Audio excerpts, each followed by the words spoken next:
Hello বন্ধুরা, তোমরা সবাই কেমন আছো? আজকে আমি চলে এসেছি ধোবারু শ্রাবণ মাসের তৃতীয় সোমবার জল ঢালা উপলক্ষে। তো আমার সাথে আজকে বোন আছে, বান্ধবী আছে, বান্ধবীর মাসিমণির মা আছে।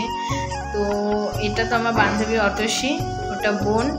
আর আমি আজকে সেই জায়গাতে চলে এসেছি। এই ধোবারু ব্লগটা আমার পেজে আছে, তো আপনারা গিয়ে সমস্ত ভিডিওটা দেখতে পারো। আমি যেহেতু এখানে ব্লগ করেছি তাই আমি পুরো ভিডিওটা করিনি, আমি একটু জল ঢালার টাইমে একটু ভিডিওটা করলাম।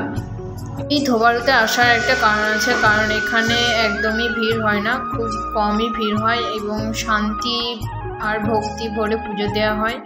আর আমি একটু ভক্তি ভরে পুজো দিতে পেরেছি। আর অন্য অন্য জায়গাতে যেটা হয় আর কি, যে মানে খুব তাড়াতাড়ি পুজো দেওয়া হয় এবং ভালো লাগে না, মানে পুজোটা করে যেন মনে হয় যে পুজো করিনি। কিন্তু বিশ্বাস করুন, এখানে এতটা শান্ত মানে জায়গা, শান্তির জায়গা, এত সুন্দর পরিবেশ। তো আমি এখানে বাবার মাথায় জল ঢেলে আমার মনস্কামনা জানালাম বাবাকে, আর এবার জানিয়ে একটু ফটোও তুলে নিলাম।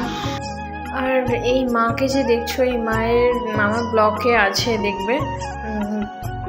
আর এই মা কিন্তু সত্যি প্রচণ্ড জাগ্রত, আপনারা মনে মনে একটু স্মরণ করে নেবেন।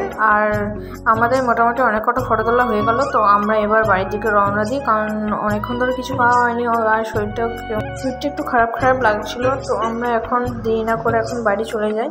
তো আর দেরি না করে আমার ব্লগে একটি লাইক, সাবস্ক্রাইব আর একটি ছোট্ট করে কমেন্ট হর হর মহাদেব বলে লিখে যেও।